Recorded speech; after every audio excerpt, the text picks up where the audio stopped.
രേണു സുധി എന്ന് പറയുന്ന big boss താരത്തെ പറ്റി അവലോകനം ചെയ്യാനോ അതിനെപ്പറ്റി ഒരു പിന്നെ ജഡ്ജ് ചെയ്യാനുള്ളൊരു ഇത് ഞാൻ ആ ഷോ കണ്ടിന്യൂസ് ആയിട്ട് കാണുന്ന ഒരാളല്ല. ഒന്ന്.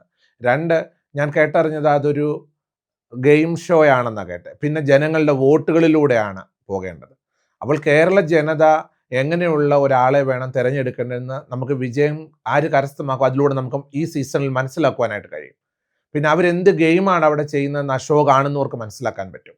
ഞാൻ അതിൻ്റെ ഈ മൊബൈൽ തുറക്കുന്ന ഉടനെ ഇങ്ങനെ അതിൻ്റെ എന്താണ് പറയുക, ഓരോ റീൽസ് പോലെ ഇങ്ങനെ വരത്തില്ലേ, അതിങ്ങനെ നോക്കുന്നതല്ലാതെ എനിക്ക് ഒരു 1.5 മണിക്കൂറോളം ഇരുന്ന് ഞാൻ അവരുടെ ഷോ കാണാറില്ല.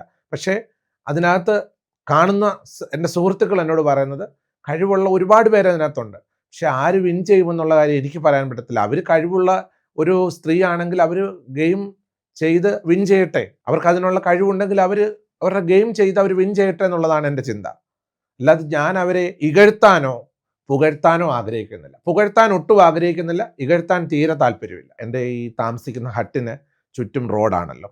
ആ റോഡിലൂടെ ഒരു ചുമന്ന വാഹനം വരികയും ഒരു കാറാണ്. ആ വാഹനം വന്നിട്ട് എൻ്റെ വാതിലിൽ കൊണ്ട് നിർത്തി ഷൗട്ട് ചെയ്ത് ഇങ്ങനെ നിർത്തി, അത് സഡൻ ബ്രേക്ക് ഇട്ട് നിർത്തിയിട്ട് ഷൗട്ട് ചെയ്തിട്ട് പറഞ്ഞു, നിങ്ങളെ ഞാൻ എടുത്തോളാം എന്ന് പറഞ്ഞു. അപ്പോൾ ആരാ എന്തുവാന്ന് ചോദിക്കുമ്പോഴത്തേന് അവർ വണ്ടി വിട്ടങ്ങ് ഇരുട്ട് വീണിരിക്കുകയാണ്. ഒരു 7 മണി സമയമായിട്ടുണ്ട്. ആരാന്ന് ചോദിക്കുമ്പോൾ അവർ വണ്ടി വിട്ടു പോവുകയും ചെയ്തു. അപ്പോൾ ഞാനത് പോലീസിൽ അറിയിച്ചിട്ടുണ്ട്. ഞാൻ പരാതി മുഖ്യമന്ത്രിക്ക് നൽകിയിട്ടുണ്ട്. അന്വേഷണങ്ങൾ നടന്നുകൊണ്ടിരിക്കുന്നു. CCTV ദൃശ്യങ്ങളിലൂടെ വന്ന വാഹനത്തെ നോക്കുന്നുണ്ട്. മാത്രമല്ല